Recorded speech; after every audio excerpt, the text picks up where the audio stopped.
तो कहानी के शुरू होते ही हम एक लड़की को पिलर से बंधा देखते हैं। उसे किडनैप किया गया था। किडनैपर जैसे ही उसके पास आया वो रोने लगी, गिड़गिड़ाते हुए अपनी जान की भीख मांगने लगी। मुझे छोड़ दो, इसके बदले तुम्हें जितने पैसे चाहिए मैं दूंगी। पर किडनैपर बोला, चुप चुप कर जाओ, पैसों की नहीं तुम्हारे खून तुम्हारे जिस्म की भूख है मुझे। ये कहकर वो उसे खोलते हुए एक दूसरे रूम में ले जाकर चेयर से बांध देता है और उसके सामने उसके बॉयफ्रेंड को लेकर आता है जो फिलवक्त बेहोश था। लड़की एक और मर्तबा उनकी जान छोड़ देने की रिक्वेस्ट करती है तो वो गुस्से में बोलता है, समझ नहीं आई, पैसे नहीं चाहिए, अपनी बेटी के लिए कर रहा हूँ ये सब। लड़की दोबारा पैसों की लालच देते हुए कहती है, तुम्हारी बेटी को जो चाहिए मैं उसे दूंगी, उसके इलाज पे जितना खर्चा आया मैं उठाऊंगी, बस तुम हमें छोड़ दो। लेकिन आदमी का जवाब अब भी ना था। वो कहता है, तुम्हारे पैसे मेरी बेटी को नहीं बचा सकते क्योंकि वो मर गई है और अब उसे वापस पाने के लिए मैं तुम दोनों की लाशें सटाना को दूंगा, जिसके बदले वो मुझे मेरी बेटी वापस कर देगी। ये कहती ही एक अजीब सी जिंदा डॉल उनके सामने आकर खड़ी हुई,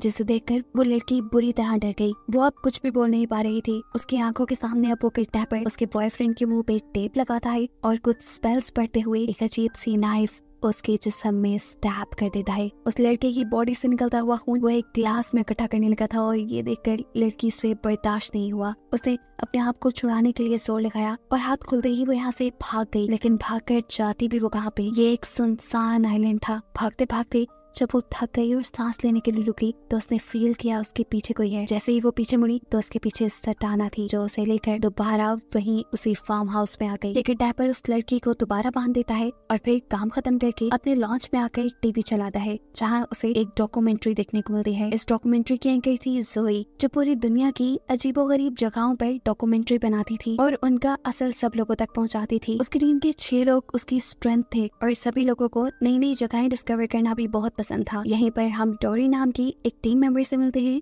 जो इन सबसे यंग है और इनकी सोशल मीडिया मैनेजर है। वो इस टाइम जोई को कुछ ईमेल्स और लेटर हार्ड फॉर्म में देती है। उनमें से एक के अलावा जोई सभी के ऊपर ज्यादा ध्यान नहीं देती। वो लेटर एक इनविटेशन की शक्ल में था और असल में एक इनविटेशन भी था। कोई आदमी जोई और उसकी टीम को अपने आइलैंड पे बुला रहा था जिसके बारे में बहुत सी डरावनी कहानियां मशहूर थी। इस आइलैंड का सुनकर जोई और उसकी पूरी टीम एक्साइटेड हो जाती है क्योंकि फाइनली उनको काफी अर्से बाद कुछ बहुत ही ज्यादा इंटरेस्टिंग मिल रहा था अपनी डॉक्यूमेंट्री के लिए। सीन कट होकर दोबारा उसी आइलैंड को दिखाया जाता है जहाँ पे किडनैपर उसकी लड़की के पास आया। लड़की अब रो रही थी। वो जानती थी कि आदमी उसके ऊपर रहम नहीं करेगा, लेकिन हुआ उसकी एक्सपेक्टेशन से बिल्कुल अलग। किडनैपर उससे माफी मांगने लगा। किडनैपर ने उससे बोला, मुझे माफ कर देना, तुम्हें मेरी वजह से जितनी भी तंगी हुई है मैं उसके लिए तुमसे माफी मांगता हूँ। ये सुनकर वो लड़की भी हैरान थी। इससे पहले कि वो किडनैपर पे पूरी तरह ट्रस्ट कर पाती, किडनैपर उसका मुंह पकड़कर उसकी गर्दन तोड़ देता है और लड़की मर जाती है। खैर अब दिखाया जाता है कि जोई की पूरी टीम उस आइलैंड पे जाने के लिए सबसे पहले एक बोट का इंतजाम करती है। हैरानी की बात थी कि ये लोग जिस बोट वाले से बात करते थे वो सभी उस आइलैंड पे जाने से इनकार कर देते थे। काफी टाइम बाद उनको एक ऐसा बोट वाला मिल ही गया जो उस आइलैंड पर जाने के लिए तो मान गया, लेकिन उसने बहुत सारे पैसे मांगे। फिलहाल पैसे उनके लिए बड़ा मसला नहीं था। ये लोग पे करते हैं और उस आइलैंड पे पहुंच जाते हैं। वहाँ जाते ही पहले तो सब काफी अच्छा था। वो आइलैंड काफी खूबसूरत और ग्रीन था। वहाँ का मौसम, वहाँ की खूबसूरती इन्हें खुश कर देती है, लेकिन ये लोग अभी इस खूबसूरती के पीछे छुपे खतरे को नहीं जानते। थोड़ी आगे बढ़ने पर इन्हें अजीबोगरीब चीजें दिखाई देने लगी। आइलैंड में जगह जगह डॉल्स को लटकाया गया था। अब बोट का ओनर इन्हें यहीं तक लाके फार्म हाउस की तरफ जाने वाला रास्ता बताता है और कहता है तुम्हें इससे आगे खुद ही जाना है। ये बात सुनकर उन्हें थोड़ा अजीब तो लगा, लेकिन खैर ये लोग डॉक्यूमेंट्री बनाने के लिए एक्साइटेड थे। जगह जगह डॉल्स का लटका होना ये उनके लिए इंटरेस्टिंग बात थी, इसीलिए जोई इस डॉक्यूमेंट्री की हिस्ट्री और अपना स्टार्ट यहीं पे शूट करती है। अब पीछे से वो बोट का मालिक जो अकेले ही वापसी के रास्ते पे पड़ा था चलते हुए, उसे अजीब सा डर लगने लगा, ऐसे जैसे उसका कोई पीछा कर रहा हो और यहाँ पे लटकी हुई डॉल उसे गौर से देख रही हो। ये सारी चीजें फील होने पर वो वहाँ से भागने लगता है और अचानक उसके सामने संताना डॉल आकर खड़ी हो जाती है। ये वही डॉल है जिसकी कहानियां उसने सुन रखी थी। वो डॉल से कहता है, प्लीज मुझे छोड़ दो, मुझे बख्श दो, मैं तो यहाँ पर कुछ लोगों को छोड़ने आया था, तुम उन सबको मारते ना, उसके बदले तुम मुझे छोड़ दो। लेकिन संताना उसकी सुनती नहीं और उसका मुंह पकड़ते हुए गर्दन को मोड़कर उसे मार देती है। सीन कट होकर अब हमें जोई को दिखाया जाता है जो इस आइलैंड की हिस्ट्री बता रही थी। असल में इस आइलैंड पे एक आदमी था जिसकी बेटी मर गई जिसके मरने से न जाने उसके दिमाग को क्या हुआ, उसने पूरे आइलैंड में डॉल्स लटका दी क्योंकि उसे लगता था कि उसकी बेटी की स्पिरिट किसी तरह यहाँ आइलैंड पे लटकी हुई किसी डॉल के अंदर कैद हो जाएगी और ऐसे वो बार बार अपनी बेटी से मिल पाएगा। अब वेरोनिका यानी इनके ग्रुप की एक मेंबर आइलैंड में अकेले ही निकलती है और करीब ही उसे घर दिखाई देने पर वो अपनी पूरी टीम को आवाज देकर यही बुला लेती है। ये घर देखकर सबको ये नॉर्मल लग रहा था, ऐसे जैसे किसी भी नॉर्मल इंसान का घर होके, लेकिन अजीब काम इनके साथ ये हुआ कि इसका दरवाजा खुद ब खुद उनके लिए खुल गया। जो को लगा ये जूलियन का घर होगा, उसी आदमी का जिसने उन्हें लेटर लिखकर यहाँ बुलाया था। वो घर के अंदर जाकर जूलियन जूलियन ऐसी आवाजें लगाती है, लेकिन कोई भी जवाब न आने पर ये सभी लोग अंदर चले जाते हैं। अंदर का सामान माहौल बिल्कुल नॉर्मल था। हालांकि ये लोग एक्सपेक्ट कर रहे थे कि जूलियन का घर काफी डरावना होगा। खैर ये लोग अपनी डॉक्यूमेंट्री का दूसरा पार्ट यही शूट करने का डिसाइड करते हैं। जोई बोलना स्टार्ट करती है और कैमरामैन रिकॉर्डिंग करना शुरू कर देता है। रिकॉर्डिंग करते हुए उसे जोई के ठीक पीछे सोफे पर सेंटाना बैठी दिखाई देती है। इस सबसे वो बुरी तरह डर गया। उसने रिकॉर्डिंग रोक दी और ये बात अपने पार्टनर्स को बताई। सभी थोड़ा थोड़ा डर चुके थे, लेकिन तभी अचानक पीछे से जूलियन आ गया। उसकी एंट्री भी सबको हिला गई थी, लेकिन वो सबको काम डाउन करता है और यहाँ आने के लिए वेलकम कहता है। रात हो चुकी थी। रात में वो सबके लिए बॉनफायर भी चलाता है और उनसे बातें करता है। जूलियन उन्हें बताता है कि पहले बहुत से लोग इस आइलैंड पे आया करते थे, इस आइलैंड को विजिट करने के लिए। पहले मुझे लगता था कि वो लोग मेरे लिए आते हैं, मेरा दुख बांटने के लिए आते हैं, लेकिन फिर वक्त गुजरा और मुझे एहसास हुआ ये लोग तो यहाँ सिर्फ एंजॉय करने के लिए आते हैं। तो उसके बाद से मैंने इस आइलैंड पे सब लोगों का आना बंद कर दिया। वो अब जोई को बताता है कि मैंने आपकी टीम को इसलिए यहाँ बुलाया ताकि आप सब लोगों को बता सकें कि मेरी बेटी मरी नहीं है। ये बात सुनकर वहाँ बैठे सारे लोग शॉक रह जाते हैं कि जूलियन ये क्या रहा है। तब जूलियन बताता है मेरी बेटी मरी नहीं है, उसकी सोल इसी आइलैंड पे है, लेकिन उसकी बॉडी नहीं, और मैं उसी की याद में इस आइलैंड पर डॉल्स लटकाता रहता हूँ ताकि उसकी रूह को सुकून मिलता रहे और वो उन डॉल्स में खोई रहे। सारी बातें खत्म होने के बाद वो इन सबसे कहता है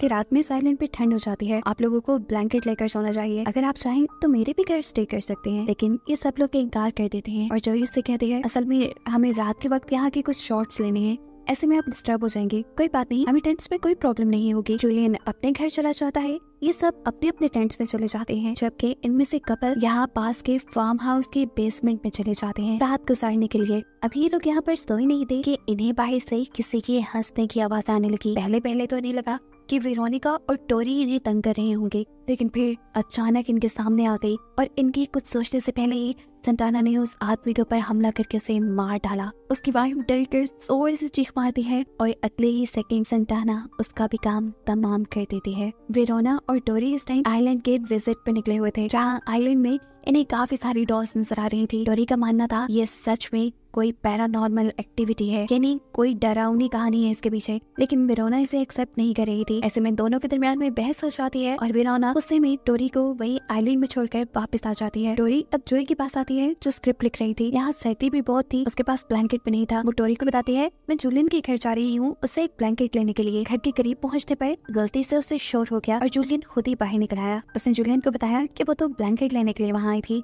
तो ये सुनकर जूलियन ने उसे अपने घर इनवाइट कर लिया, उसे ड्रिंक ऑफर की और यहाँ पर ये दोनों बातें करने लगे। जोई ने जूलियन से सवाल किया अच्छा क्या मैं पूछ सकती हूँ आपकी बेटी को हुआ क्या था? कुछ सोचते हुए वो बोलता है असल में एक दिन वो दोनों बहनें खेल रही थी। अभी उसका जुमला पूरा नहीं हुआ था कि जोई ने शौक में पूछा दो बहनें, क्या तुम्हारी एक और भी बेटी है? उसकी बात काटने के गुस्से में वो जोर से टेबल के ऊपर हाथ मारता है और उसे कहता है जाओ नहीं बताना मुझे कुछ। उसकी इस अजीब गुस्से वाले बिहेवियर से जोई बुरी तरह डर गई थी। जूलियन को जैसे ही इस चीज का एहसास हुआ कि उसने गलत किया, उसने फौरन ही जोई से माफी मांग ली और कहा एक्चुअली ये सब मेरे लिए बहुत इमोशनल है, मैं बार बार वो चीजें रिपीट नहीं कर सकता, मुझे दुख होता है, दर्द होता है और शायद इसी दर्द को छुपाने में मैं गुस्सा कर गया, अब सॉरी। जोई भी इस टाइम उसकी इमोशन समझती है और उसे कहती है कोई बात नहीं। अब जूलियन उसे ब्लैंकेट लाकर देता है और जोई अपने कैंप में वापस सोने के लिए चली जाती है। ये लोग सो गए और आधी रात में हमने देखा कि एकदम से कोई जोई के पीछे आकर खड़ा हो गया और उसने जोई का मुंह पकड़कर उसकी गर्दन तोड़ के उसे मार डाला।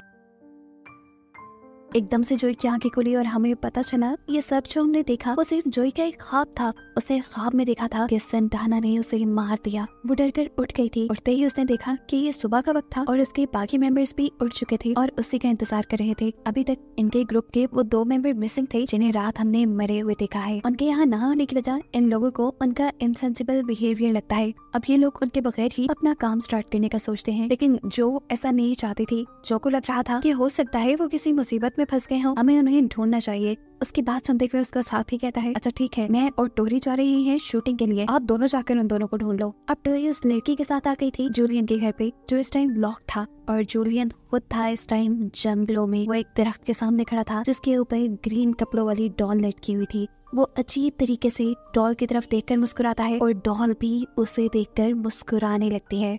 यहाँ पर टोरी और उस दूसरे लड़के ने जूलियन का घर खोल लिया था। ये लोग उसके अंदर चले जाते हैं और जूलियन का इंतजार करने लगते हैं। काफी देर तक वो नहीं आया। उस लड़के ने यहाँ पर शूटिंग सेटअप बनाया और जैसे ही जाकर वो सोफे पे बैठा तो उसे वहाँ टेबल पे रखी हुई बहुत सारी पिक्चर्स नजर आई, जिनको देखते हुए उसे उनमें से टोरी की पिक्चर भी मिली और उसके दिमाग के घोड़े चलने लगे। ये पिक्चर देखकर उसे रियलाइज हो गया कि उन्हें किसी प्लान के तहत यहाँ लाया गया है। वो टोरी ही थी जिसने जोई को वो इनविटेशन लेटर दिया था। इससे पहले कि वो ये बात टोरी से कंफर्म कर पाता, टोरी उसे खुद बता देती है कि वो जूलियन की बेटी है। ये कहते ही उसने उस आदमी के सर पे किसी चीज से जोरदार वार किया और उसे मार डाला। ये करते ही उनके पीछे जूलियन भी आ गया, जिसने टोरी को इस काम की बहुत शाबाशी दी और कहा, मैं और मेरी बेटी तुमसे बहुत खुश हैं। सीन कट होकर हमें वेरोना और जॉय को दिखाया जाता है, जो कि अपने 2 मेंबर्स को ढूंढने के लिए निकले थे। जंगल में जाते हुए इनके दरमियान किसी चीज को लेकर बहस हो जाती है। अभी ये बहस ही कर रहे थे कि इनके सामने आ गई सेंटाना। वेरोना को लगा ये उनके साथ कोई मजाक कर रहा है। वो इस देखकर हंसने लगती है, लेकिन उसकी हंसी तब बंद हुई जब जॉय ने उसे बताया, ये सेंटाना है और ये जेल है, क्योंकि रात में ये मेरे ख्वाब में भी आई थी। अगर हमें बचना है तो भागना पड़ेगा। वो दोनों भागने लग जाती हैं और तभी जॉय को एक शॉर्टकट नजर आता है। वो वेरोना का आवाज देती रह जाती है, इधर से भागो, लेकिन वेरोना उसकी एक नहीं सुनती और ऐसे ये दोनों अलग हो जाते हैं। अब जहाँ से जॉय भाग रही थी उसके पीछे एकदम से जूलियन आकर उसके मुंह पे कपड़ा रख के उसे बेहोश कर देता है, जबकि वेरोनिका एक ओल्ड घर के अंदर छुप जाती है। वो जिस घर में थी, इसी घर के अंदर तो उनके दोनों साथियों की लाशें थी, जिन्हें देखकर वेरोनिका का तो हाल ही बुरा हो गया। इससे पहले कि वो कुछ सोच दिया करती, उसके पीछे सेंटाना आकर उसके सर पे मारते हुए उसे बेहोश कर देती है। अब वेरोनिका और जॉय को जब होश आया तो वो दोनों जूलियन के घर पे थी, जो यहाँ पर जब अपने एक दूसरे साथी की डेड बॉडी देखती है तो उसकी भी हालत बुरी होने लगी। उसे अपना यहाँ आने वाला फैसला सबसे बुरा लग रहा था, क्योंकि इस फैसले ने उसके दोस्तों की जान ले ली थी। सब मर गए थे, लेकिन तभी इन दोनों के सामने आ जाती है टोरी, जिसे जिंदा और सही सलामत देखकर ये हैरान हो जाते हैं। और टोरी उनसे कहती है, हैरान होने की बात नहीं, मैं ही तुम्हें यहाँ लेकर आई हूँ। वो अब अपनी जूलियन के साथ बचपन की फोटोज दिखाती है। पिक्चर्स में जूलियन और उनके साथ सेंटाना भी थी। उसकी ये सारी बातें सुनकर वेरोनिका उसे बद्दुआएं देने लगी थी, लेकिन तभी उसने वेरोनिका के गले पे चाकू रख दिया। ये देखते हुए जॉय ने उससे अपनी जान की भीख मांगी। उसे कहा, प्लीज छोड़ दो, ना करो ऐसे। तब टोरी ने उन्हें बताया, नहीं, अब जान तो तुम्हारी बख्शी नहीं जा सकती, क्योंकि सेंटाना को तुम्हारी बॉडी पसंद आ गई है, इसीलिए अब तुम मारी जाओगी। तुम्हारा सेक्रीफाइस सेंटाना को सबसे ज्यादा अच्छा लगेगा। इनकी इन्हीं बातों के दौरान यहाँ पर जूलियन भी आ जाता है और इनसे कहता है, माफ करना, लेकिन हमें तुम्हें मारना पड़ेगा, क्योंकि तुम्हें मारने से हमारी सेंटाना खुश होगी। अब ये दोनों सबसे पहले वेरोनिका और जॉय को जख्मी कर देते हैं और एक बोल में उनका खून इकट्ठा करते हुए कुछ स्पेल्स बोलते हैं, वही स्पेल्स जो जूलियन ने मूवी के स्टार्ट में बोले थे। अब इन्हें सारे मरे हुए लोगों का खून मिक्स करना था। ये काम करने के लिए जब टोरी वेरोनिका के पास गई तो वेरोनिका ने उसके हाथ पे इतनी जोर से बाइट किया कि उसका हाथ कट के उसमें से खून आने लगा। वो खून वेरोनिका के खून के साथ मिल गया और रिचुअल बर्बाद हो गया। ये देखकर जूलियन घबरा सा गया था। वो रिचुअल को सही करने के लिए पहले बाकी सब लोगों की डेड बॉडी यहाँ लाने का डिसाइड करता है, लेकिन मौका पाते ही जोई पीछे से अपने आप को छुड़वा कर वहाँ से भाग जाती है। जूलियन उसका फील्ड्स तक तो पीछा कर लेता है, लेकिन यहाँ से भी वो उसे चकमा देकर एक पुराने घर तक पहुँच गई, जहाँ उसके पुराने साथियों की लाश थी। जूलियन उसे ढूंढते हुए यहाँ भी आ गया था, लेकिन इस जगह का एक फायदा हुआ कि जोई को छुप कर जूलियन पे वार करने का मौका मिल गया। जैसे ही जूलियन उसके सामने आया, उसने यहाँ पड़े हुए एक स्टील रॉड से उसे मार डाला। उसे मारते ही यहाँ पे टोरी आ गई, जो अपने डैड को मरा हुआ देखकर बहुत दुखी हो चुकी थी। इससे पहले कि वो जोई को कुछ कहती, जोई उसे भी मार देती है। अब वो बुरी तरह रो रही थी, क्योंकि वो जानती थी ये सब जो उसने किया वो उसने खुद नहीं किया, बल्कि उससे शैतानी ताकतों ने करवाया है। अभी वो ये सब सोच ही रही थी कि एकदम से उसके सामने सेंटाना आ गई और सेंटाना ने उसे गले से पकड़ते हुए मार दिया। इसके बाद सेंटाना ने अपना रिचुअल खुद पूरा किया और सभी लोगों का खून मिलाते हुए अपने आप को एक ह्यूमन बॉडी के अंदर चेंज कर लिया। कहानी के आखिर में दिखाया जाता है कि सेंटाना अब इस आइलैंड पे अकेली ही रहती है। जोई और उसकी पूरी टीम मारी जा चुकी है, जबकि सेंटाना जोई जैसे और मासूम लोगों का इंतजार कर रही है ताकि उसकी शैतानी ख्वाहिशात पूरी हो सके। और बस इसे ही बताते हुए ये कहानी यहाँ खत्म हो जाती है।